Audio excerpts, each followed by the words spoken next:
La France s'est imposée. Sérieux?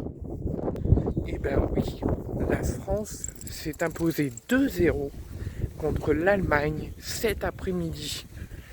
Certes, nous avons une hémorragie à arrêter. On rencontre souvent beaucoup de difficultés face à la National Mannschaft. On a un petit peu plus de défaites ou en tout cas de contre-performances que de bonnes performances et que de victoires. Et ça se finit pas de manière positive souvent contre la National Mannschaft.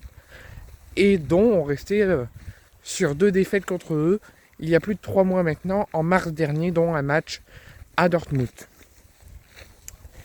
L'équipe de France, certes, affronte une adversité beaucoup plus moindre et beaucoup plus bas qu'il y a 3 jours contre l'Espagne, où on s'est fait dominer, manger de A à Z,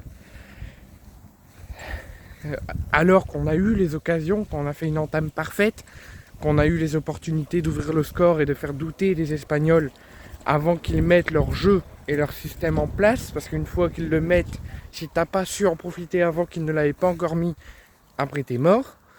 On l'a vécu avec ce 4-0 en 1 heure de jeu. On a su montrer du caractère, on a su montrer de l'efficacité en revenant à 4-1. On s'est cru trop beau, on s'est pris le 5e derrière. Et à la fin, on a su remontrer une preuve de caractère en étant solide défensivement, en sachant quoi faire. Et malheureusement, on n'a pas été jusqu'au bout puisqu'on est revenu qu'à 5-4. Mais l'équipe de France a montré qu'ils avaient de la rage, du caractère et du jeu pour créer la surprise et créer quelque chose. Et on l'a vu cet après-midi, malgré que la France n'a pas du tout fait le même entame que contre l'Espagne. Contre l'Espagne, il y a eu les occasions, il y a eu le pressing, il y a eu les opportunités, il y a eu l'envie. Là, contre l'Allemagne, c'était plus moindre.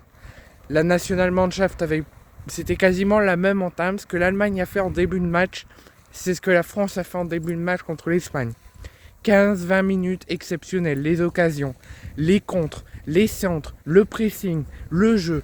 On contrôle bien le ballon. C'est ce que l'Allemagne a fait. Et a eu beaucoup d'occasions. Il aurait même pu avoir un penalty. Il aurait même pu marquer un but, si ce n'est plus, en début de rencontre contre les hommes de Didier Deschamps. Donc l'Allemagne avait la place, comme la France a eu la place contre l'Espagne, d'ouvrir le score. Malgré un entame très triste, une première mi-temps très moindre, avec beaucoup plus d'occasions et d'opportunités pour les Allemands et un petit peu moins pour les Français. La France a tout de même ouvert le score grâce à Kylian Mbappé juste avant la mi-temps de manière inespérée. Parce que honnêtement, moi je vous le dis, j'étais content de voir la France jouer, mais j'étais pas satisfait de cette première mi-temps. On a laissé beaucoup d'espace aux Allemands, on les a beaucoup laissés jouer et on les a beaucoup laissés espérer surtout d'ouvrir le score, surtout pendant la demi-heure de jeu de la première mi-temps. Donc la France mène à 0 à la mi-temps. Deuxième mi-temps, on voit pas du tout la même rencontre. Une rencontre plus électrique, une rencontre plus tendue, avec une mini bagarre générale, des cartons qui fusent, des occasions de part et d'autre, un lourd pressing 50-50 très serré des deux camps. Et la France est passée au-dessus en doublant la mise sur une lourde espace et un lourd passage laissé par les Allemands pour conclure cette belle victoire 2-0. Bien évidemment, on n'a pas fait une première mi-temps superbe, on s'est rattrapé en deuxième, on aurait aimé avoir avec plus d'intensité et d'énergie cette performance contre l'Espagne. On finit 3e de la National League. Maintenant, c'est l'été, on va avoir la Coupe du Monde des clubs, on va avoir les vacances et on se retrouvera en août pour les clubs et en septembre pour les Bleus.